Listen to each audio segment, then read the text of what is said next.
I'm not gonna play anything.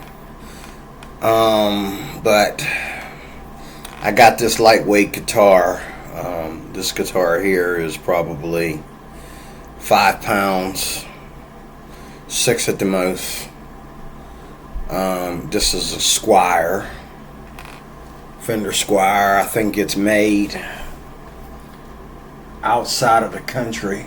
I think Squiers are made outside the country, aren't they? Crafted in Indonesia. Some cute women out there. Alright. I only have 3 guitars, electric. I have 3 guitars.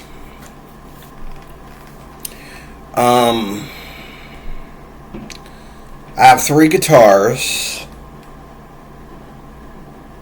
I have one in the closet behind me. That's a smaller scale guitar. Same amount of frets, but like when you play up to the 12th fret, the 12th fret's way down here because you're playing a different setup. It's scaled different. But I love the chippy sound of that guitar. It's just another one of my favorite guitars, even though when it comes to feel,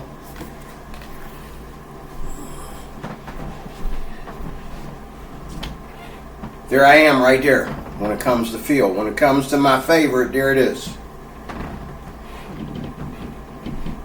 And there's still people getting on YouTube and practicing doing demos of that guitar. A lot of people are selling the guitar. A lot of people are reviewing it. Nobody gives that guitar behind me a bad review. They just go on to play more expensive guitars, but they don't give that guitar a bad review.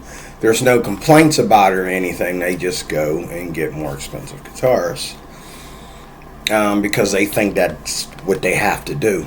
And so they sell that. So you can get that guitar sold used. Some people want a lot of money for it used. Some people want very minimal amount of money for it being used. However, I think that the Diamond series, the Tempest Diamond series is for Schecter, just started to make remakes of that guitar over the last 5 years, and the inlays on that guitar are like this, or like this one. They're not split crown like that one. The split crown on that guitar was the first thing I saw. I thought that was the most prettiest thing on a guitar I've ever seen, was the split crown. And that's what was the first thing that I enjoyed about it. When I went to demonstrate it, I thought, it's a little heavier than my Strats. I had more Strats back then when I bought that guitar.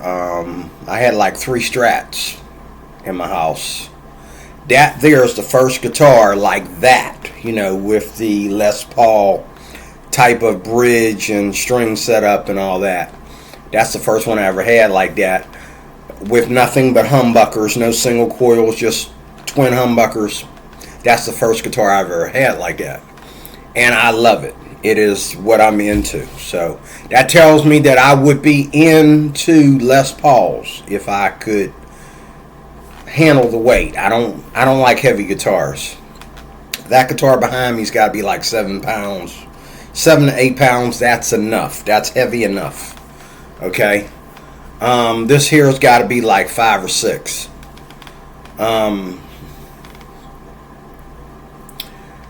I love guitars like this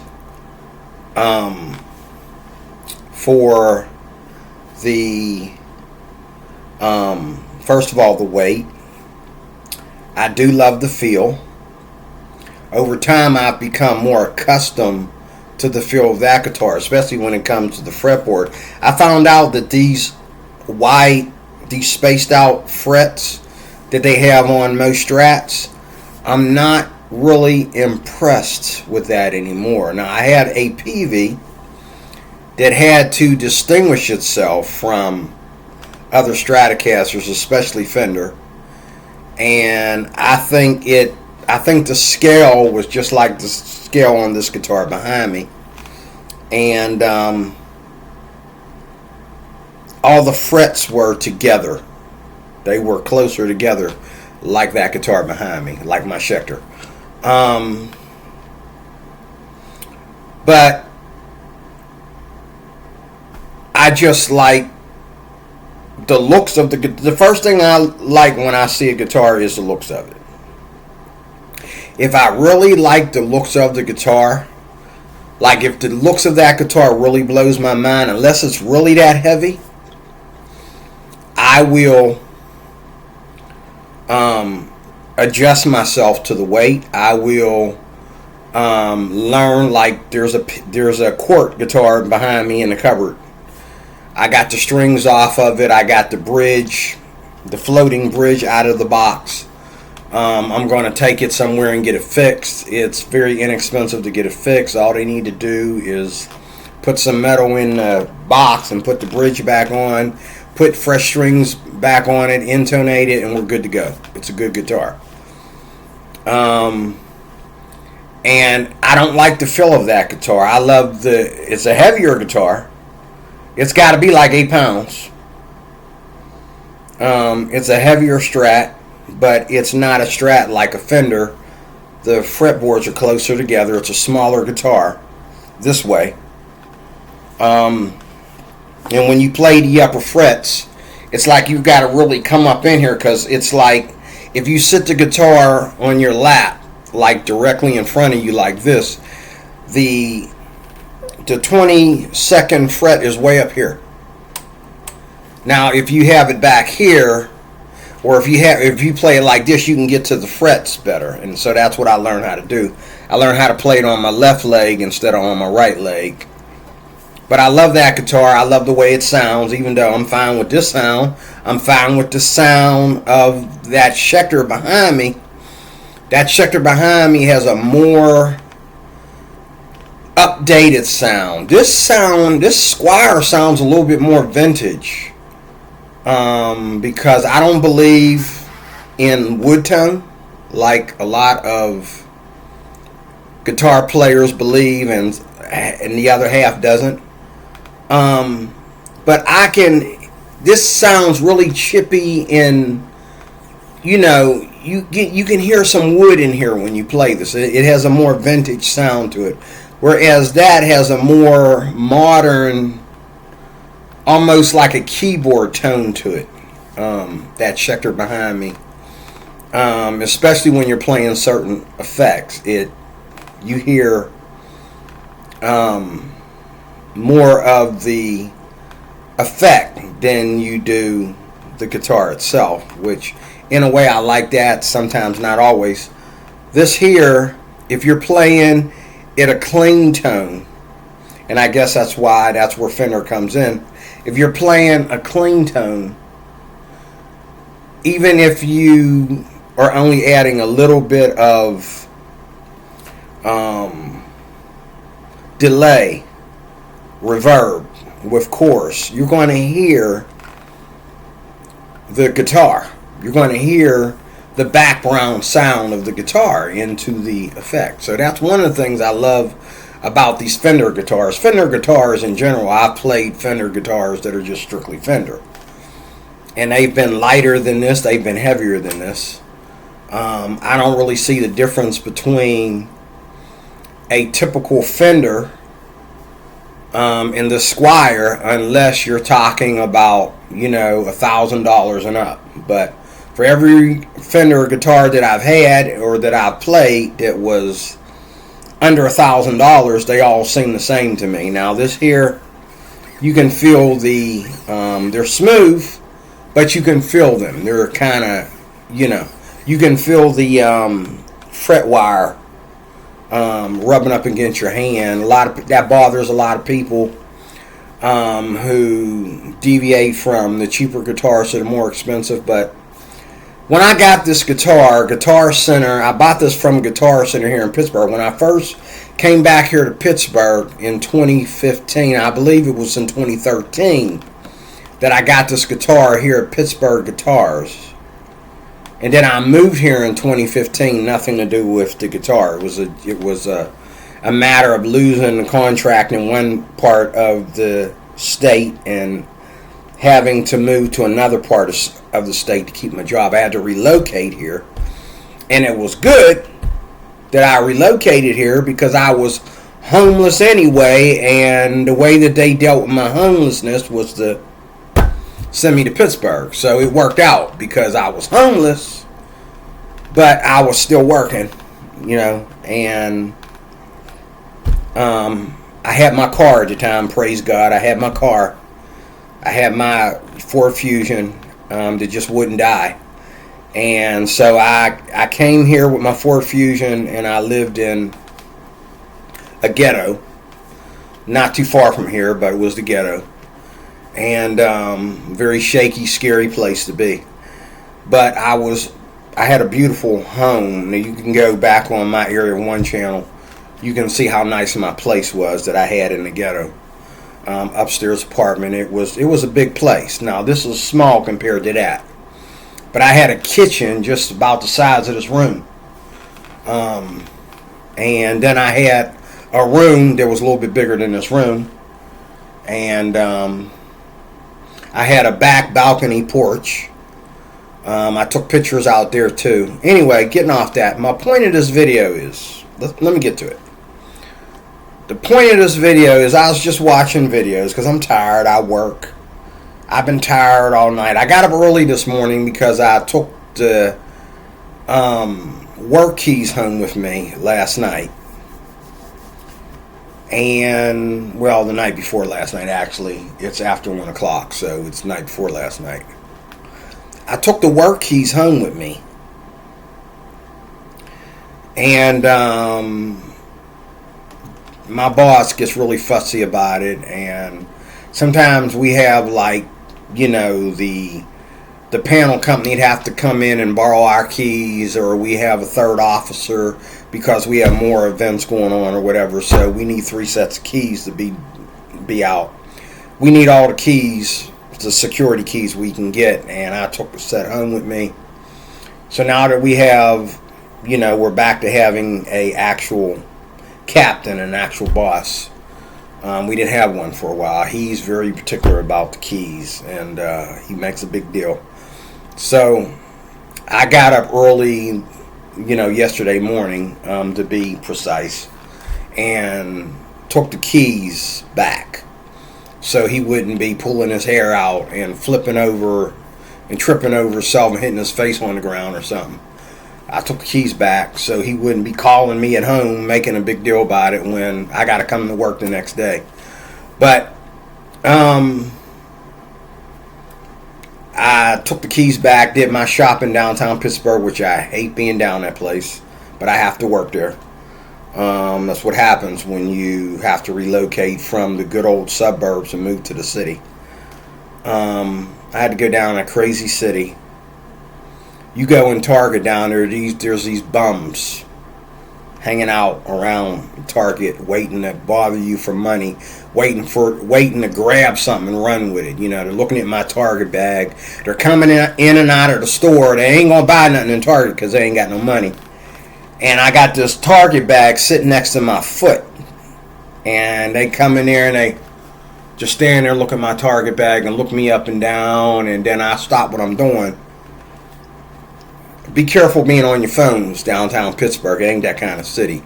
If you're walking, especially at night, if you're walking somewhere, put your phone away. Worry about your goddamn phone. Oh, people just want to make me want to scream. And then they wonder why they get beaten, raped, and whatever. It's nighttime. You walking down the street like this, and there's a couple thugs walking behind you. You know what I'm saying? When the sun goes down, put your phone away. And then people drive like maniacs downtown Pittsburgh. People have been hit by cars. Like, if you don't think people go right through a red light downtown Pittsburgh and run your butt over, trying to get through a red light. You thinking it's okay to cross because you ain't paying no attention. All you see is red. They're still moving. They will hit you.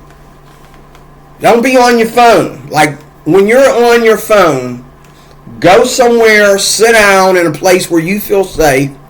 Sit down in a chair or a couch and then go to your phone, or be at a table while you're eating lunch or whatever and look at your phone. Don't look at your phone while you're walking to work, walking to school, walking to the store. Don't look at the phone while you're carrying your Target bag or your JCPenney's bag or whatever. Come on, man. Put your phone away. Oh, people kill me with that. You need to be walking around town like this? Come on. Put your phone away. You can put your phone away till you get on the bus or till you get your Uber or whatever. You standing there, criminals all around you. You like this.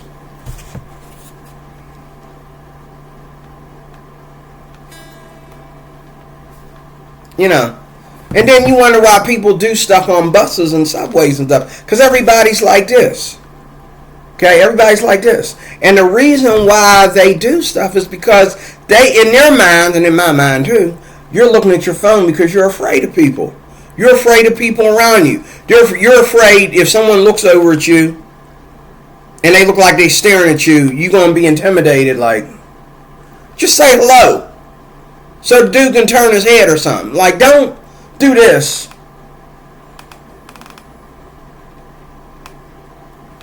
Because then people will act up. This is Pittsburgh. People will act up because they're looking at you, looking at your phone. They're thinking they're intimidating you.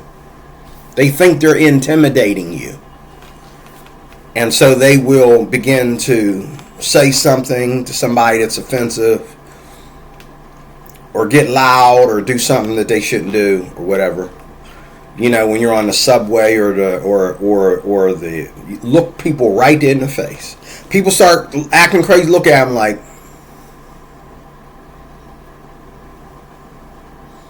oh really? That's what we're doing. We're going to act crazy. You going to act like you psychotic or something? Okay. Just look at them like, and a lot of times they'll stop because they know you.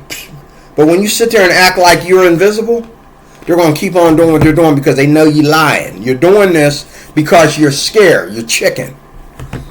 And so they think that they can intimidate you. You need to put your phone away. Put your phone away until you're in a seat. And even if you're in a seat, put your phone away if it's not quiet enough, or if it's too quiet and you know you got people around you whispering and stuff.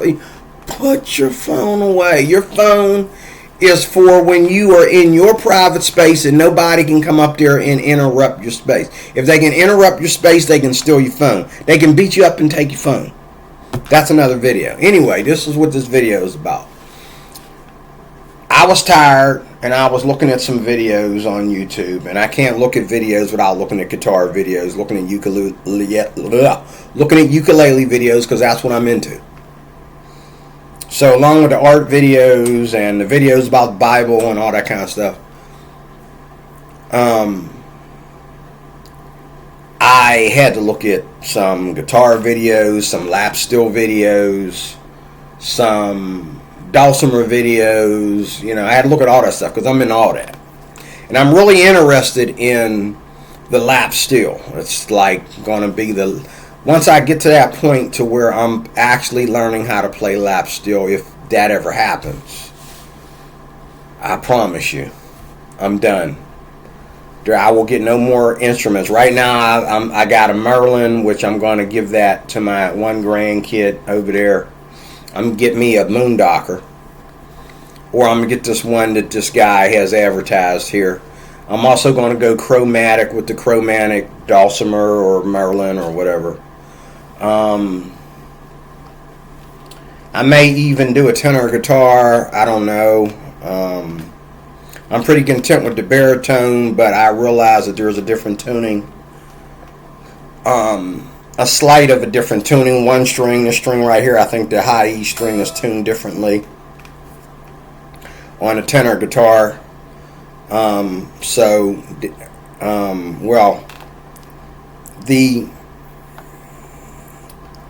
The first string is tuned differently.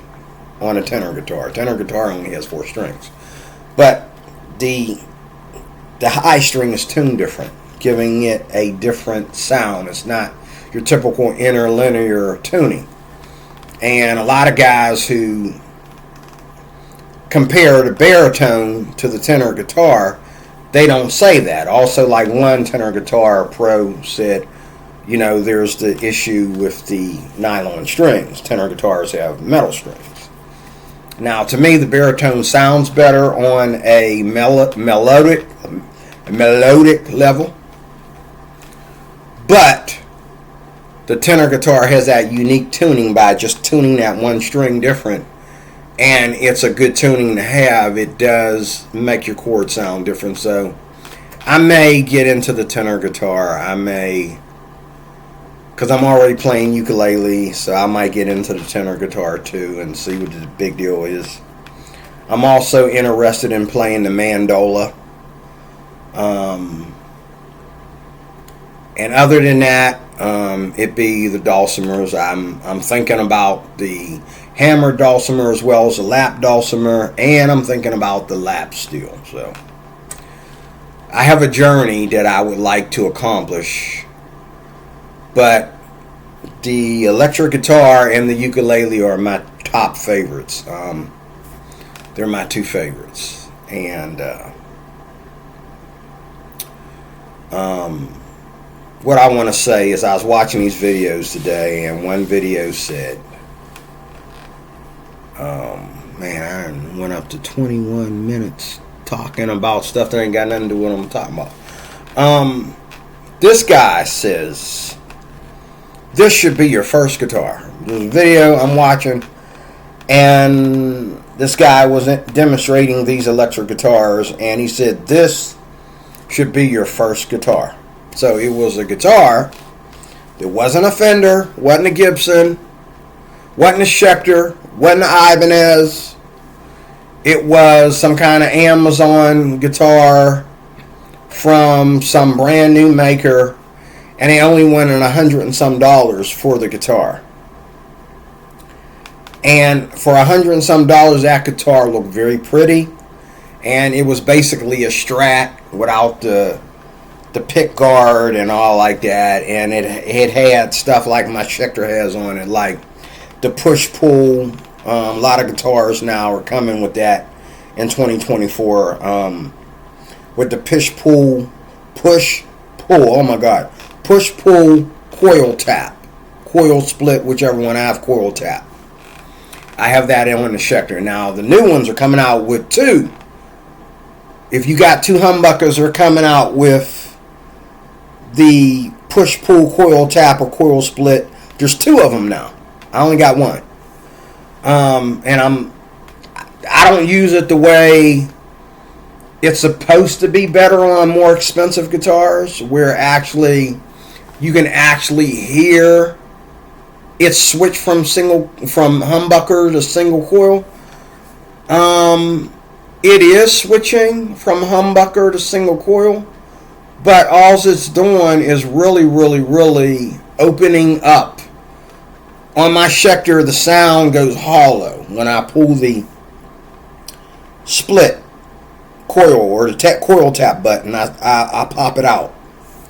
What happens is the guitar becomes hollow, and so you're hearing a little bit of background noise, depending on what, where I have the rhythm knob set, and depending on what's coming out of my amp, you're hearing some background noise, which is supposed to be, now, depending on what effect I'm playing on my amp setup, that coil tap is very awesome. Now, the way I used to use it when I was playing in church is if my pastor was playing a song and I was playing, like, there's this works really good on effect on my R1 called Brother. So when my pastor wanted us to go to the soft part, like we would go to the bridge, of a song, and we play differently, okay? What I would do is I would pull that coil split. And that would like turn my guitar down 2 notches.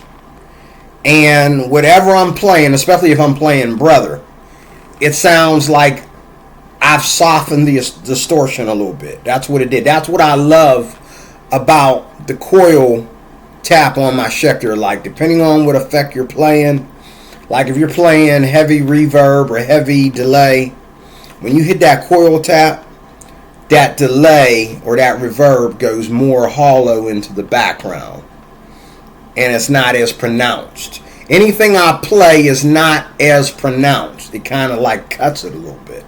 The effect is still there, but it's not as pronounced. That's the way the coil tap works for me. They say it's supposed to change your humbuckers into single coils, but that's not what you hear. Okay? You don't hear this. This is all single coils. It doesn't sound like this when you pull that knob. What it sounds like is, well, it might sound like this, but in my opinion, what it sounds like is it sounds like you turn the volume down 2 knots, and you talk, and it sounds like another opening, another what do you call it? Another humbucker position. Like instead of 3 positions, I have 4 positions when I hit that coil tap. That coil tap being the 4th position. Now that 4th position, you can go, and as you go through the three ways, you can hear a difference in it, especially if you're like down on the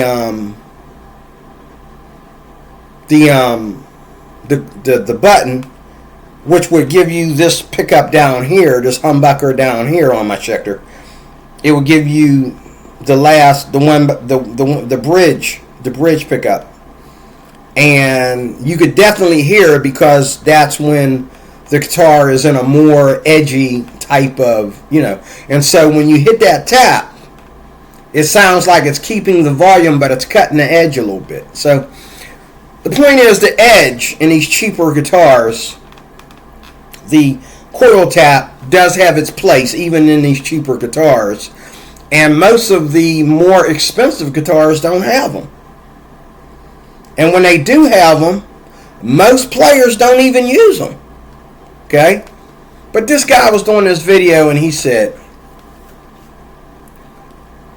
this should be your first guitar. Okay. Question is, why?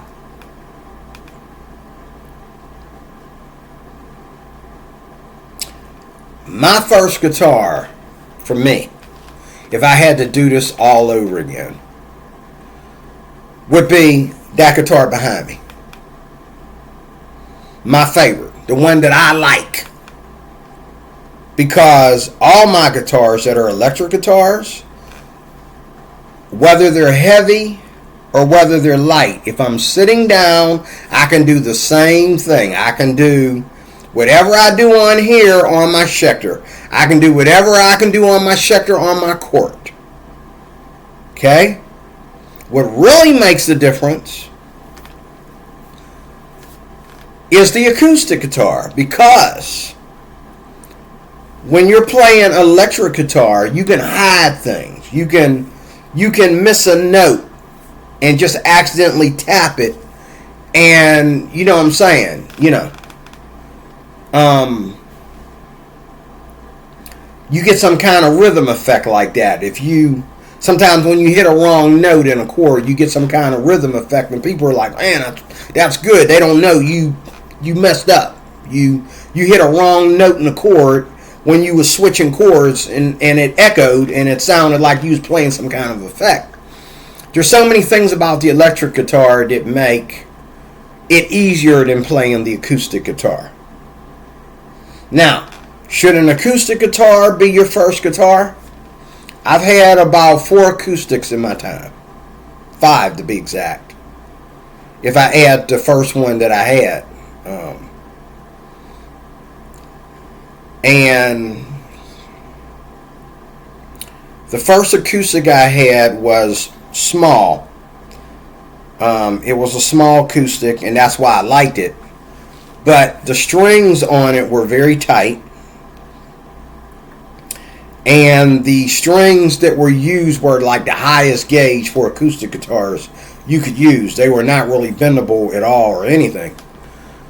This old man loved, he put on there for me the most heaviest gauge strings, and when you tighten that thing up, when you tune that thing up, them strings were tight.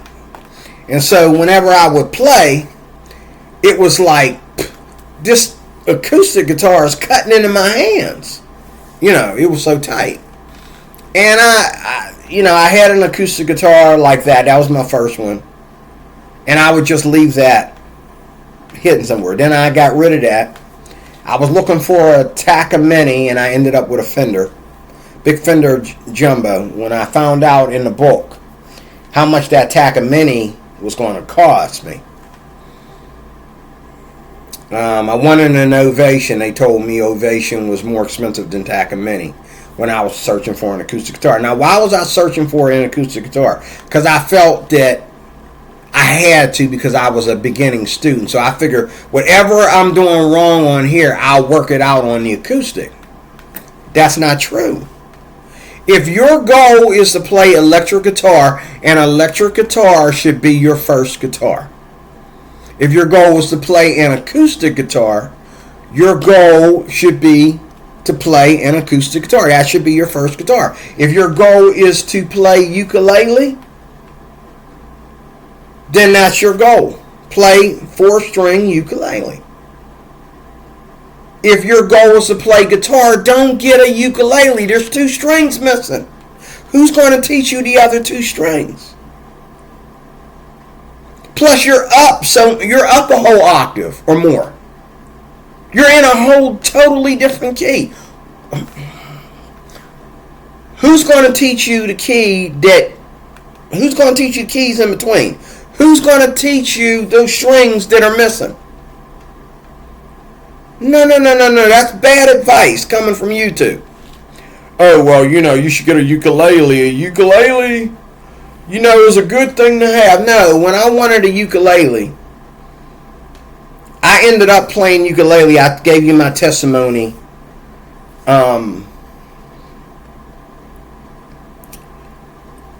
Maybe a couple years ago or more, about how I ended up with the ukulele. I ended up with the ukulele because I was looking for a travel guitar. In other words, a guitar that was smaller, that I could take on the road with me, because I was, for a moment there, I was in and out of the house a lot and leaving and stuff like that. And at that time, I was allowed to take my guitar to work with me. It's really weird. And ukulele showed up, and I knew immediately that it's only got 4 strings, so it's not a guitar. That's not a travel guitar. That's another instrument. So I began to look it up, what that is. That's not a. I'm looking for a travel guitar. They show me a ukulele. That is not a travel guitar. Now, don't get me wrong. They got tenor guitars that are small, and they say that's a travel size guitar. And I watched a guy make one here on YouTube the other day.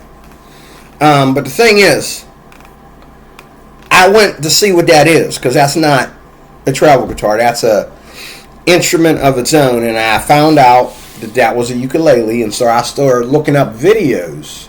How do you play this thing? How do you, let's say maybe it's not a travel guitar, but when I travel, being it's so easy to travel with a ukulele, maybe I want to play 4 strings instead of 6. So what I did was I started looking up what the ukulele was. And after listening to certain people play ukulele, people like Tamani Gardner and Jake Shimabukuro, and, there's some Hawaiian music supply people that are totally awesome. I also watched the film. This is what really got me. I watched the film called The Mighty Ukes. The Mighty Ukes. The Mighty Ukes. I watched that film with Jim Beloff. Okay? And a bunch of others. And I immediately, after watching that film, that documentary, I went to my nearest store and got me a ukulele. And both times, when I got the tenor, when I got the baritone, maybe that's because I know how to play guitar a little bit, I would just say, I don't know how to play this, but let me see if I can do a C chord like I do on the guitar. And so I would, there's only 4 strings, so I'll leave these 2 fingers out. So I would play what was there, and I would hit it, and wow, that's really different. That's really different. So I was, boom. I went to the counter behind me, or the shelf behind me. I said, hey man, you got any books on this? There was a bunch. I wasn't interested in anything except learning how to play the thing. And so I got my first book and a chord chart. I don't even use. And I was doing that for a while. I also went the following week and got the Idiot's Guide to the Ukulele and all that kind of stuff. And then by the time I got it played, a number of songs and posted them on Facebook and stuff like that on the ukulele, and got many, many likes and new people coming to my channel.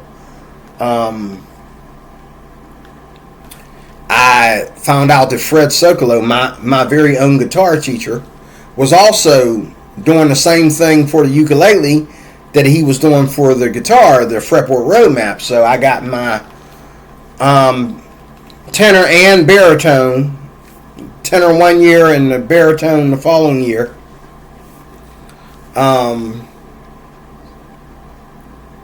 at one time I thought I was going to play baritone because I went and got a baritone, and I was able to play everything that I play on the guitar on the baritone because it's the same exact tuning except for the 2 strings missing, meaning everything that I play on the guitar is easier on the baritone. And I started writing songs and started taking songs that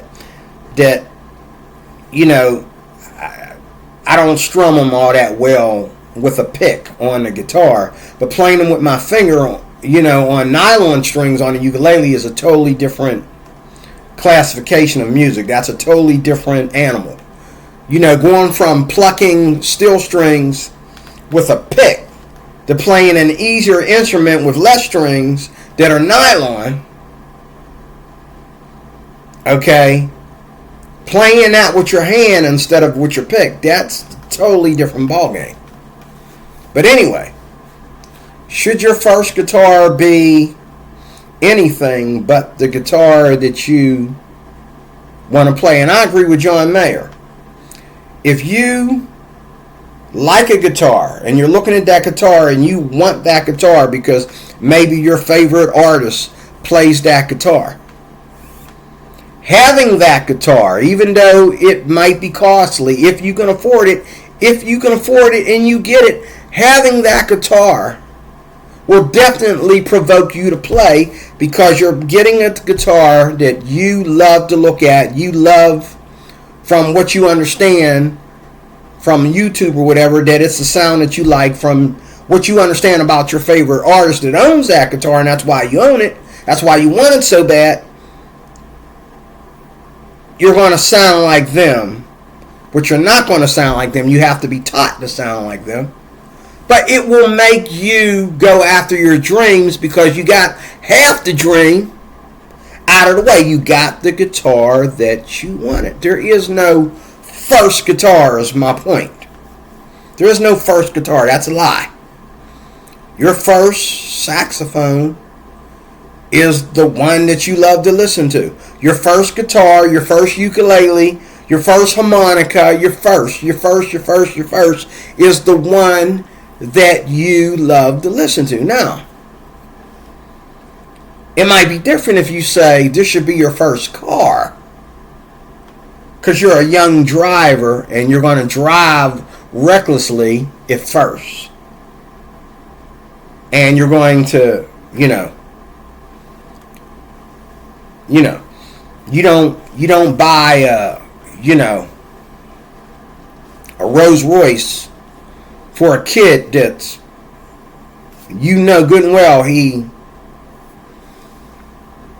is going to drive wildly in that car. He's going to show it off. He's going to go the parts of town he shouldn't be going to and everything else, showing off his car, whatever. You know what I'm saying? Yeah, there's a such thing as a first car. This should be your first car if you're a kid, you know.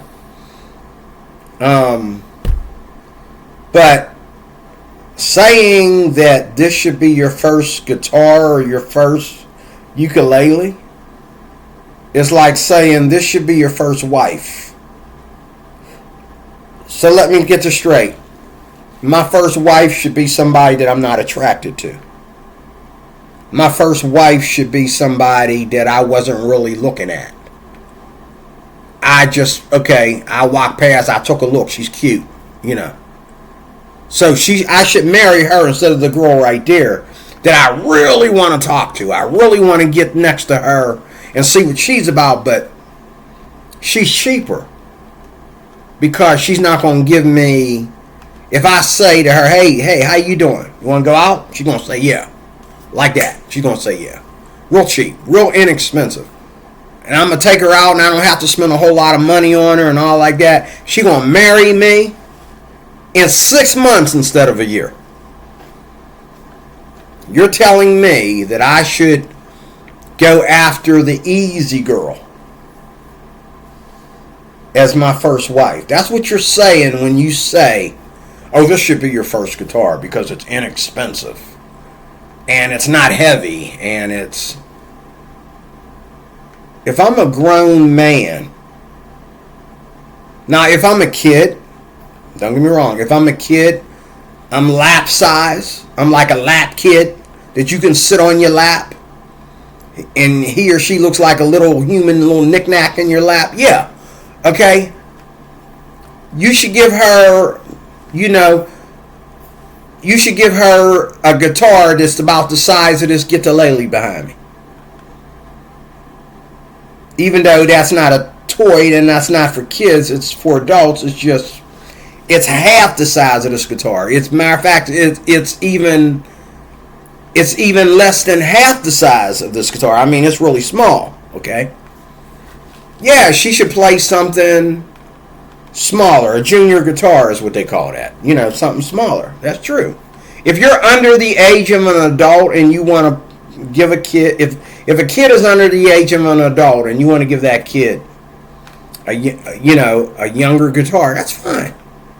You want to give him a junior guitar, that's fine. If a kid is under the age of adult and you want to give him a toy ukulele that has a nice sound, you want to give him a microcarbon ukulele, or you want to give him a plastic ukulele because he's going to be dropping it and just throwing it anywhere, you don't know how to put it back on the hook or whatever. Okay, that's fine. Get him a toy. Get him a small junior size outfit. Okay, that's fine. Get him a pocket rocket he can just stick into his guitar instead of getting him a whole board, like a whole RU or a Boss ME10 or something like that. Just get him a simple pocket rocket. He could put the headphones on and ain't got to drive mom and dad out of the house. Okay, that's fine. But if you're up in age, there is no first guitar, there is no first ukulele, but the one you're going to play till you put some wear and tear on it. And this is just some of the stuff that they do on YouTube. Here's another one. If you are going to go to the music store, not Sweetwater and just get it from a catalog, you're actually going to go to Guitar Center to look for your acoustic guitar. Stop telling people that, oh, well, this is a replica of a Martin. That's why it sounds so good. This is stuff they do on YouTube. Like my friend, Rhett. I love to watch his channel.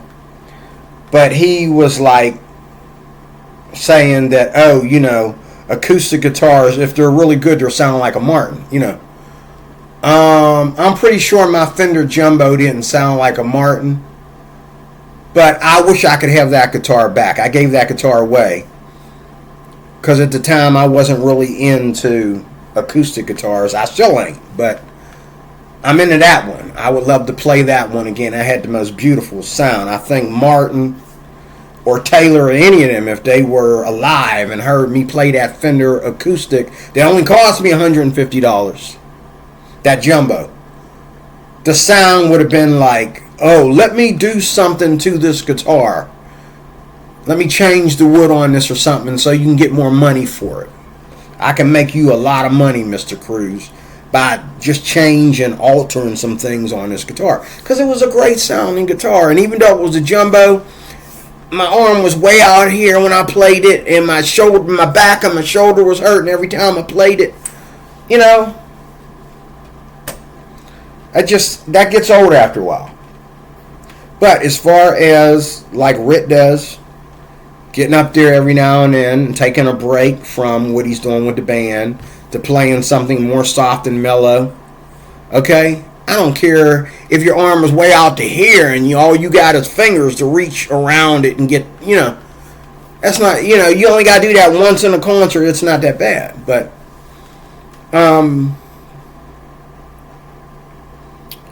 your first guitar or your first ukulele, when it comes to instruments, period. Okay? When it comes to musical instruments, you're going to play the same instruments that you're going to play. Okay? You don't go and buy a cheap guitar, okay, and then the whole time you're playing this guitar, okay, you're telling yourself, oh, I'm going to reward myself with a new one. My parents are going to get me a new guitar after I show them that and don't get me wrong, if it's a cost-efficient thing, go ahead and get yourself the cheap guitar, and then, yeah, as you get to play better, you know, by all means, mom, dad, move him up to a Les Paul or move him up to an Epiphone SG, or move him up to, you know, a PRS or something. You know, my daughter always wanted a PRS. I believe she got one. Dad didn't get it for her because Dad couldn't afford it. Okay? And Dad almost got himself one. He didn't get himself one either. I think I'm going to get myself one sometime before I die. I'm going to get myself one. But Dad didn't get one. Neither did daughter. Now, I think my daughter got one on her own. She got one used from somebody or something and got it when she started working. I think she has a PRS. It's not the one she wanted, but she got one, I think. But,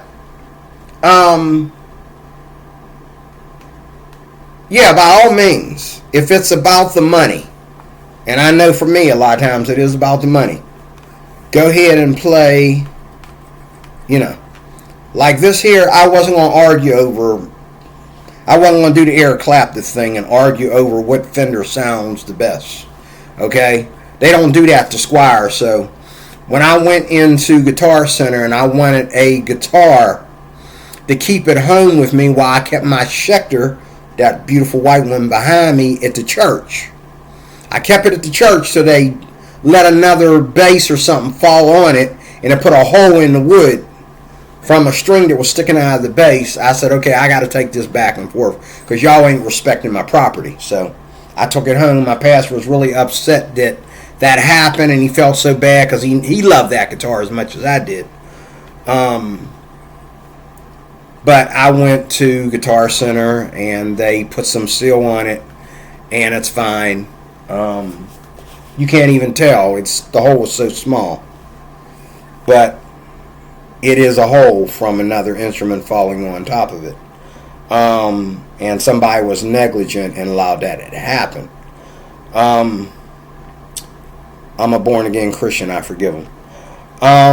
But your number one guitar, or I'm sorry, the guitar that you start off with, if you are an adult, is the one that you've been looking at, the one you've been desiring. If you got the money now, then buy it now. If you don't have the money now, then by all means buy something cheap. Buy a Squier. Okay? If you're into, but this is 2024. If you're not into Strats, you don't have to buy a Strat. That's another thing that I heard back in the day. They told me, oh, your first guitar, John Trigard told me that, your first guitar should be a Strat. Who said? Now that I've had a bunch of Strats, I'm playing that Schecter, I wish I had been playing that in the beginning. Who told you that I should start off with a Strat? The only difference between this guitar and that guitar being better than this guitar all the way around is that this guitar is lighter in weight. And it does have some uniqueness to it.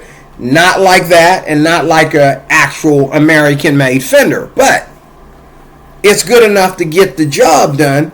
When I'm playing this and I plug this up to a good amp, you cannot tell how much this guitar costs. All you see is a red guitar. Looks like it might be a Fender. Oh, wait. It says Squier.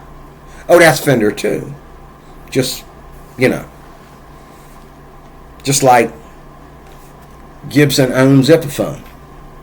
Fender owns Squier. Okay?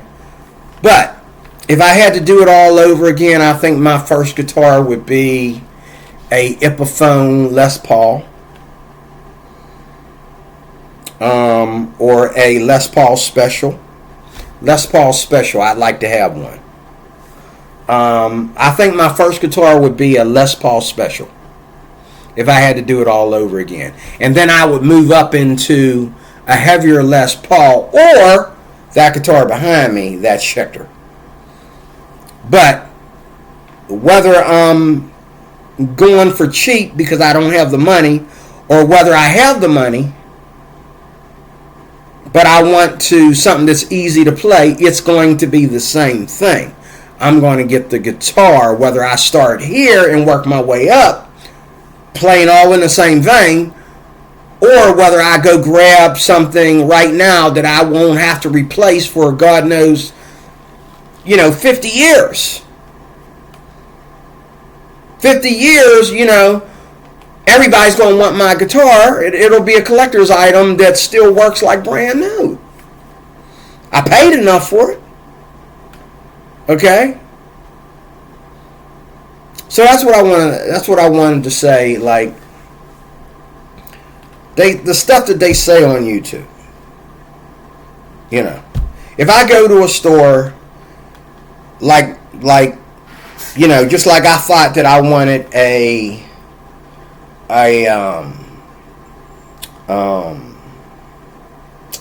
Epiphone. There's the Nighthawk and there's the Blues Hawk. I thought I wanted an Epiphone Nighthawk. And when I found the Nighthawk finally at a music store, my mind changed real quickly. I did not like the way the P90s on that particular guitar operated. I played other guitars with P90s. The P90s on that Nighthawk were all over the place. And I didn't like the body. The body felt like I was lifting like a heavy glass bottle. I mean, it felt like it was made out of glass. I mean, there was no wood. You could feel no wood. I like where you can feel a little bit of wood. Like, there's more maple on that guitar, okay, that Schecter, than there is in a gigantic bottle of maple syrup, okay? That's a lot of maple. But especially when it comes to you've been playing for a while and you've been having the guitar leaning against you for a while, you can feel the wood in that Schecter. This here Squier, and I've had Fenders, regular Fenders that are the same way. This, is just paint. There's wood up under here.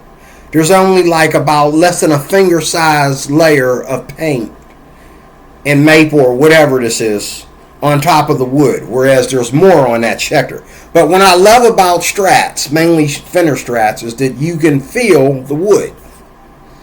And sometimes when you're playing, even though I don't believe in the wood tone crap, I'm with that guy that said that, it feels like, especially at least in the fretboard, you can feel and hear the wood, which gives it a very, very more of a vintage, somewhere between electric and acoustic sound.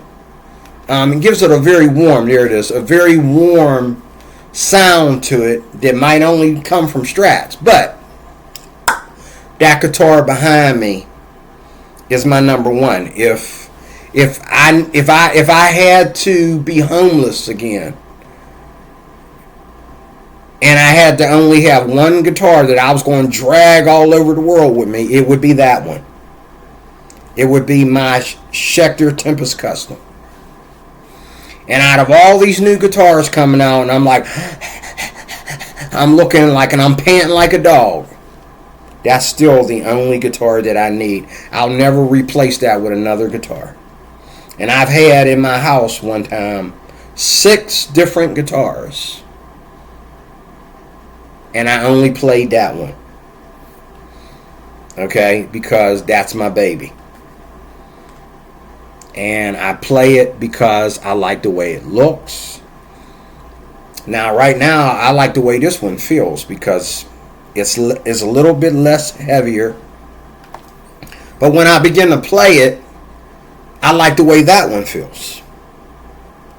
As far as sitting here and the way this looks and the way it's resting on my shoulders and it's not that heavy and all like that, I love this. I'm glad I have one. I got this as a practice guitar, but I find out that I love practicing that one more. Okay, once I turn the amp on and start plucking, it's going to be that one. Okay, but the bottom line is there is no first guitar. Your first guitar is one that you can play. Okay? It doesn't have to be a Strat. It doesn't have to be a Les Paul. It doesn't have to be Gibson. It doesn't have to be Epiphone. It doesn't have to be cheap. It doesn't have to be expensive. But your first guitar is one that you are looking at and you're saying, God, I love that guitar. And then after you like the way it looks, then you plug it in and put it on you, and you check the feel, you check the fretboard, you check the action, you check the intonation and all like that. And before you say that you don't like the way it sounds, tell the music store clerk, hey, is there a way to make this sound better? It sounds like there's something off here. And as soon as you say that, they're going to look at it and they're going to like make sure it's all lined up and everything. And then they're going to say, well, you know what? Let us run a test on it and you can come back and see if you like it then. Okay? And then boom. There you go. But there is no first guitar. That's a lie. And if you go to a music store and you pick an acoustic or an electric guitar, it doesn't matter how the lines are going, like Rhett said.